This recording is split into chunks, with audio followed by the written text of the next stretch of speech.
ಸಾವಿತ್ರಿ, ನೀನು ಅಮ್ಮವ್ರ ಜೊತೆ ಸಾಲಿಗ್ರಾಮಕ್ಕೆ ಹೋಗಲಿಲ್ಲ ಅಲ್ವಾ? ಅಮ್ಮವ್ರೇನೋ ಬೇಜಾರು ಮಾಡ್ಕೊಂಡಿರಲ್ವಾ? ಹೋಗ್ಲಿ, ನಿಮ್ಮ ತಾತ ಏನೋ ಅಂದ್ಕೊಂಡಿರಲ್ವಾ?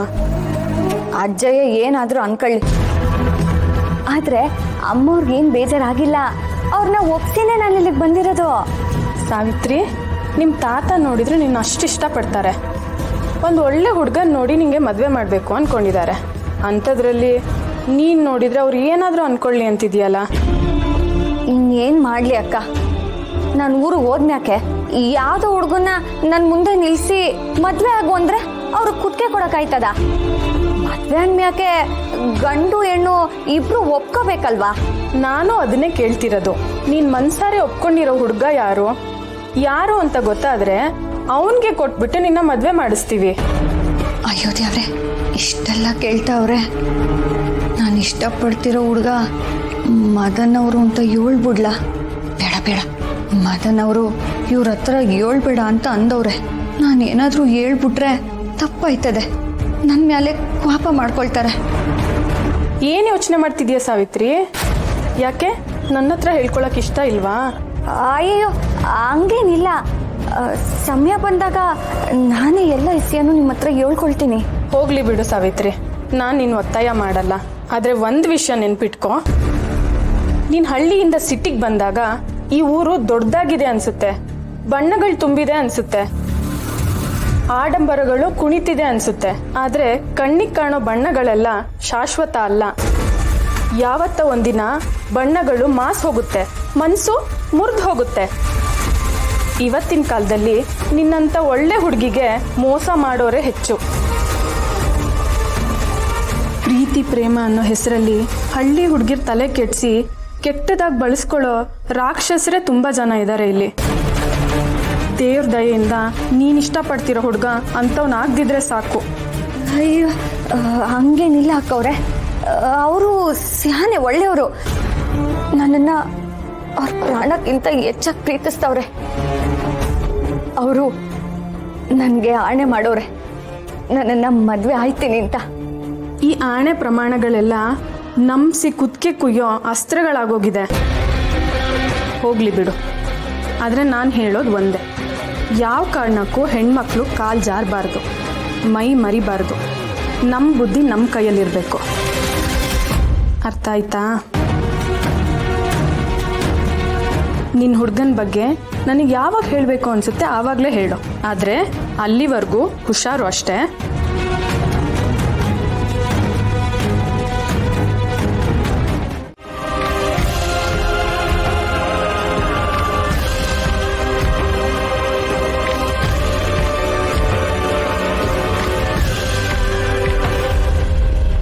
ಯಜಮಾನ್ರೆ, ನಾಟಕ ಮುಗೀತು. ಹಳ್ಳಿಯವರೆಲ್ಲ ನಿಮ್ಮ ಜೊತೆ ಒಂದು ಸ್ವಲ್ಪ ಹೊತ್ತು ಮಾತಾಡ್ಬೇಕಂತೆ. ಒಂದು ಅರ್ಧ ಗಂಟೆ ಇಲ್ಲೇ ಇದ್ದು ಅವ್ರನ್ನ ಮಾತಾಡ್ಸ್ಕೊಂಡು ಆಮೇಲೆ ಹೊಡ್ಬೋದು. ಆಗಲಿ ಸುಗು.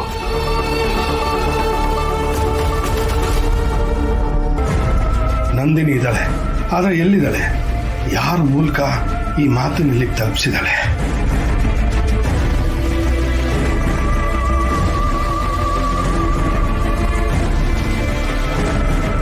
ಯಾಕೆ ಮುಖ ತೋರಿಸ್ಲಿಲ್ಲ? ಅವ್ರ ಜೊತೆ ಮಾತಾಡ್ತಿದ್ರೆ ನನಗೆ ಯಾಕೆ ಒಂಥರ ಅನ್ನಿಸ್ತಾ ಇತ್ತು. ಅವ್ರು ಎಲ್ಲೋದ್ರು?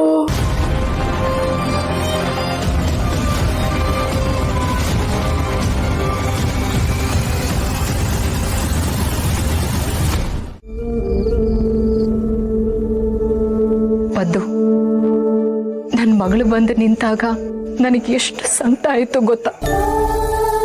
ನಾನು ನನ್ನ ಮಗಳನ್ನ ನೋಡ್ತಾ ಇದ್ದೀನಿ ಅನ್ನೋ ಸಂತೋಷಕ್ಕಿಂತ ನನ್ನ ಮಗಳಿಗೆ ನನ್ನ ಮುಖ ತೋರ್ಸಕ್ಕೆ ಆಗ್ತಾ ಇಲ್ವಲ್ಲ ಅನ್ನೋ ಸಂಕಟನೇ ಜಾಸ್ತಿ ಇತ್ತು.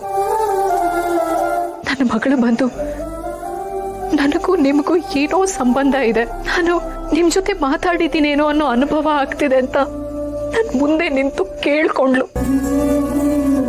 ಆದ್ರೂ ಅವಳಿಗೆ ನಾನು ನನ್ನ ಮುಖ ತೋರಿಸ್ಲಿಲ್ಲ. ಸಮಾಧಾನ ಮಾಡ್ಕೊಳ್ಳಿ ಅಮ್ಮವ್ರೆ, ನೀವೇ ಹೇಳ್ತಿರ್ತಿದೆ ಅಲ್ವಾ ಎಲ್ಲದಕ್ಕೂ ಕಾಲ ಬರಬೇಕು ಅಂತ. ಅಂದಾಗೆ ಯಜಮಾನ್ರು ಸಿಕ್ಕಿದ್ರಮ್ಮವ್ರೆ? ಅವ್ರನ್ನ ನೋಡಿದ್ರ?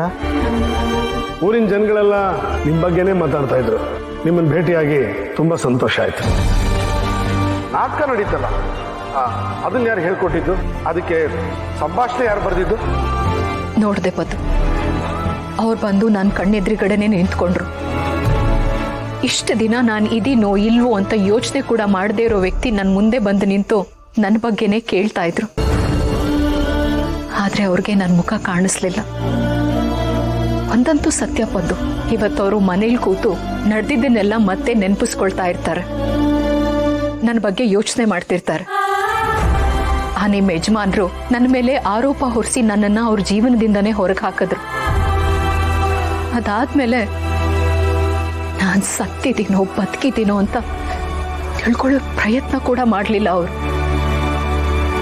ಆದ್ರೆ ಅವ್ರಿಗೆ ಈಗ ಅನ್ಸಿರತ್ತೆ ನಂದಿನಿ ಅನ್ನೋಳು ಬದುಕಿದಾಳೆ, ಇಲ್ಲೇ ನಮ್ಮ ಸುತ್ತಮುತ್ತಾನೇ ಇದ್ದಾಳೆ ಅಂತ. ಅಮ್ಮೋರೆ, ನೀವೇನ್ ಮಾಡಕ್ ಹೊರಟಿದ್ದೀರಾ? ಯಜಮಾನ್ರಿಗೆ ಈ ಸತ್ಯ ಗೊತ್ತಾಗಿರುತ್ತೆ ಅಂತೀರಾ? ಸತ್ಯನ ಗೊತ್ತು ಮಾಡಿಸ್ತೀನಿ ಪದ್ದು. ನಾನೀಗ ಸತ್ಯದ ದಾರಿಲೇ ಇದ್ದೀನಿ. ಸತ್ಯ ಏನು ಅನ್ನೋದು ಎಲ್ರಿಗೂ ಗೊತ್ತಾಗ್ಬೇಕು. ಈ ನಂದಿನಿ ಯಾವ ತಪ್ಪು ಮಾಡಿಲ್ಲ, ತಪ್ಪು ಮಾಡೋದಕ್ಕೆ ಬಿಡೋದೂ ಇಲ್ಲ. ಗಂಡನಿಗೆ ನ್ಯಾಯವಾಗಿದ್ದವಳು, ಸಂಸಾರನ ನೀತಿಯಿಂದ ನಡೆಸ್ಕೊಂಡು ಹೋದವಳು, ಶತ್ರುಗಳು ಮಾಡಿರೋ ಪಿತೂರಿಗೆ ಸಿಕ್ಕಾಕೊಂಡವಳು, ಶತ್ರುಗಳಿಂದ ಜೀವನನೇ ಹಾಳಾದ್ರೂ ಅದ್ರ ವಿರುದ್ಧ ಈಗಲೂ ಹೋರಾಟ ಮಾಡ್ತಿರೋಳು. ಆ ಶತ್ರುಗಳು ನನ್ನ ಜೀವನಕ್ಕೆ ಬೆಂಕಿ ಇಟ್ರು ಹೆದರದೆ ಹೋರಾಡ್ತಿರೋಳು. ಆ ಬೆಂಕಿಯಷ್ಟೇ ಪವಿತ್ರಳು ಅನ್ನೋದನ್ನ ಇಡೀ ಪ್ರಪಂಚಕ್ಕೆ ತಿಳಿಸ್ತೀನಿ ಪದ್ದು. ನಾನು ಇಷ್ಟು ವರ್ಷ ಅನುಭವಿಸಿರೋ ನೋವಿಗೆ ತಕ್ಕ ಉತ್ತರ ಕೊಡ್ತೀನಿ ಪದ್ದು. ನನ್ನ ಈ ಪರಿಸ್ಥಿತಿಗೆ ಕಾರಣ ಆಗಿರೋರ್ಗೆ ಸರಿಯಾದ ಪಾಠ ಕಲಿಸ್ತೀನಿ. ಬಿಡಲ್ಲ ಪದ್ದು, ನಾನೀಗ ಅದೇ ದಾರಿಲಿದ್ದೀನಿ.